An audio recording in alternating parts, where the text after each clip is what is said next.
ये है असली शेरनी हमारी उत्तराखंड की। इस शेरनी के लिए जोरदार तालियों के साथ हमें में से अटकती है, इसलिए आज हमारे राम कांडवाल भाई जी, बॉबी भाई जी कहते हैं कि हम भी एक क्या थे, तुम्हारी तरह बच्चे पढ़ने वाले। इसलिए उनके सहयोग के लिए कई बॉबियों को आना पड़ेगा, कई राम कांडवाल को आना पड़ेगा। दुर्भाग्य की बात है, भले आप लोगों को बुरा लगेगा, यहाँ पर हमारे सम्मानित त्रिभुवन चौहान जी, बॉबी कुमार जी बैठे हैं। इन्होंने अभी चुनाव लड़ा था कुछ समय बाद। दुर्भाग्य हम युवाओं का कि हमें इन्होंने हार का सामना करना।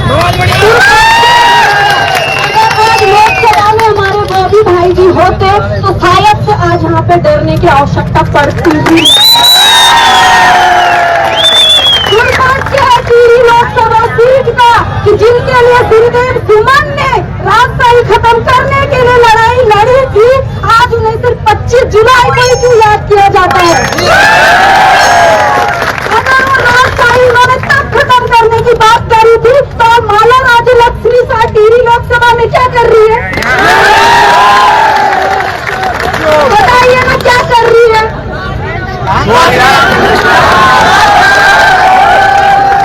इसलिए मैं समस्त युवा पीढ़ी से अनुरोध करती हूँ, किसी सड़क की भीड़ से हम कुछ नहीं कर सकते हैं।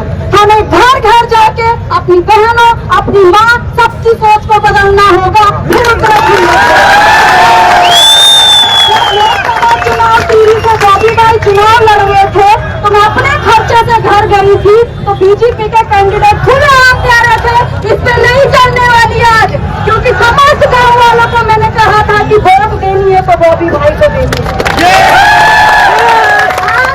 जब मैं यहाँ पे आई थी तो मैं अपनी माँ को इतना सूचित करके आई हूँ कि मैं धरने में जा रही हूँ, शाम को किस हालत में घर लौटूंगी कुछ नहीं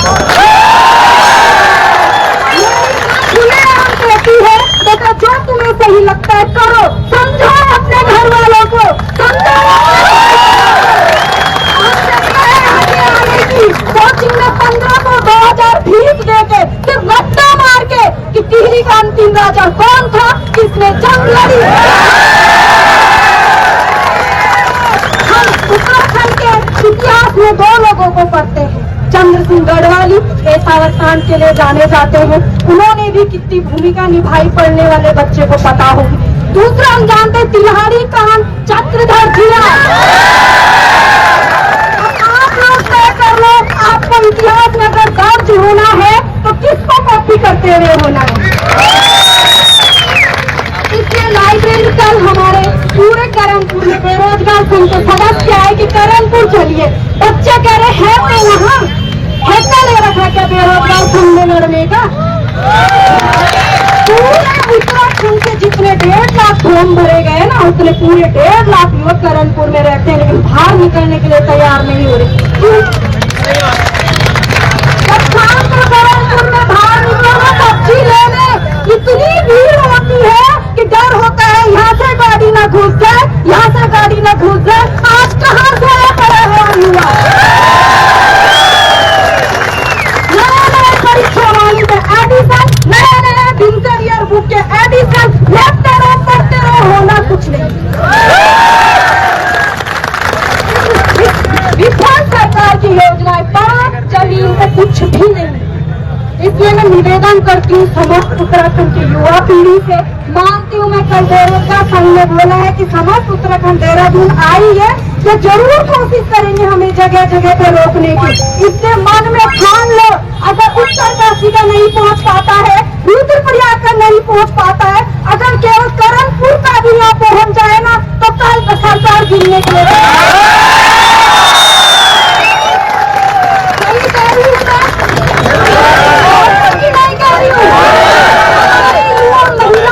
हमें सिर्फ 1 मौका दिया जाएगा, 2 मौका दिया जाएगा, उसके बाद हमारी शादी कर दी जाएगी और हम खुद को भूल जाएंगे मैं कौन थी।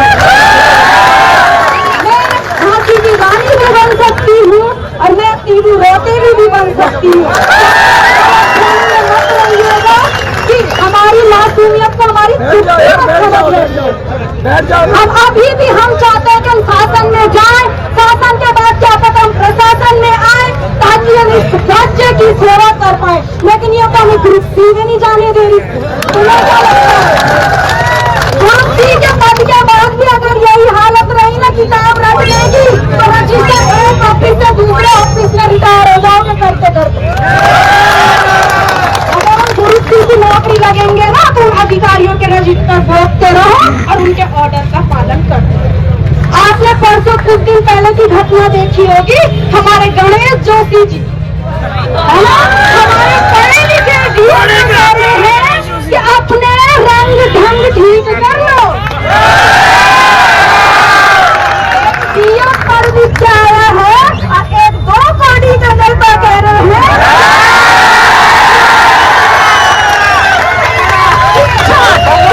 वहाँ पे समय बर्बाद न करते हुए पीड़िता पर पहुंचना जरूरी समझा और हाथ जोड़ते हुए वो आगे बढ़े। गणेश जोशी ने पूरा मसूरी खरीद लिया है और नेतागिरी दिखा रहे हमें। मसूरी हमारी है, पहाड़ हमारे हैं और हमें वहाँ नौकर बिठा के रख दिया इन्होंने। हमारे इन्होंने बड़े बड़े होटल खोल दिए और उस होटल में बर्तन धो रहे उस खेत की मालकी। क्यों कब जागोगे? इसलिए ये मत सोचो कि आज मेरा पेपर नहीं था मैं क्यों जाऊं, ये सोचो कल मेरा पेपर आएगा, आज मैं बीए में हूँ, मेरा भी नंबर आएगा, मुझे आज जाना है। बहुत बढ़िया बेटा, बहुत बढ़िया। 9 फरवरी को यहाँ पे रैली हुई थी, मैं उस दिन भी थी और यहाँ से भागते हुए जब पुलिस हमारे पीछे पीछे सर्वे चौक से भागम चले गए। मैंने अपने घर पे कह रखा है कि माँ 4 बच्चे तेरे हैं, 3 जिए सामाजिक जीवन, मेरे को तू छोड़ दे जैसे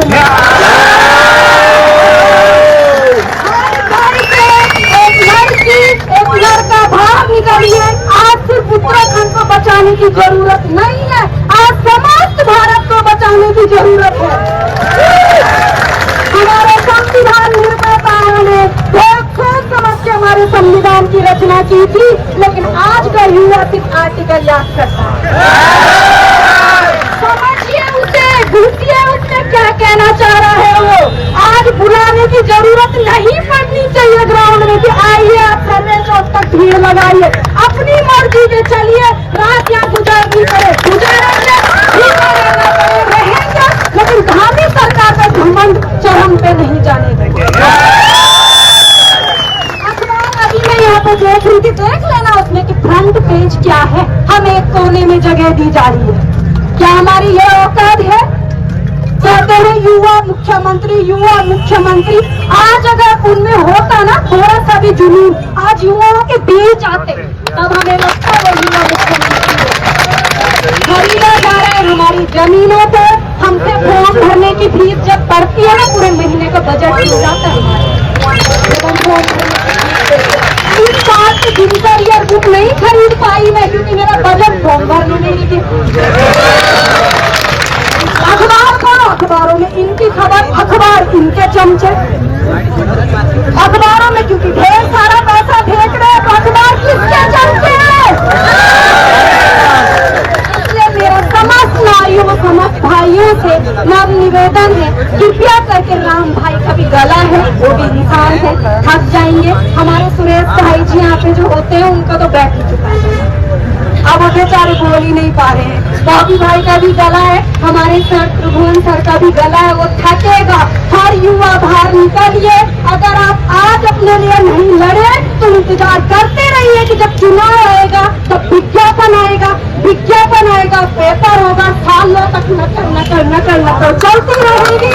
जिस युवा पीढ़ी में मेरे देश का विकास करना था, उसके लिए नीतियाँ बनानी थी, उस समय रात को मैं घर में किताबें पढ़ती हूँ। अगर 35 साल में मेरी नौकरी लगती है तो उस समय खुशी मनाऊं या दुख मनाऊं, समझ नहीं आता।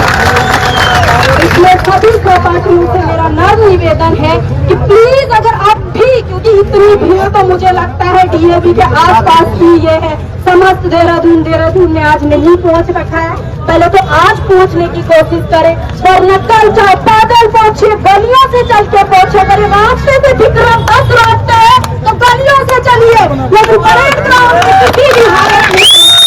आपकी राय क्या है, हमें कमेंट करके जरूर बताएं। हमारे चैनल को अवश्य सब्सक्राइब कर लें और आप नीचे दिए गए नंबर या फिर QR कोड के माध्यम से हमारा आर्थिक सहयोग भी अवश्य करें। अभी के लिए इतना ही। अगली वीडियो में जल्दी पुनः मुलाकात होगी। तब तक के लिए नमस्कार।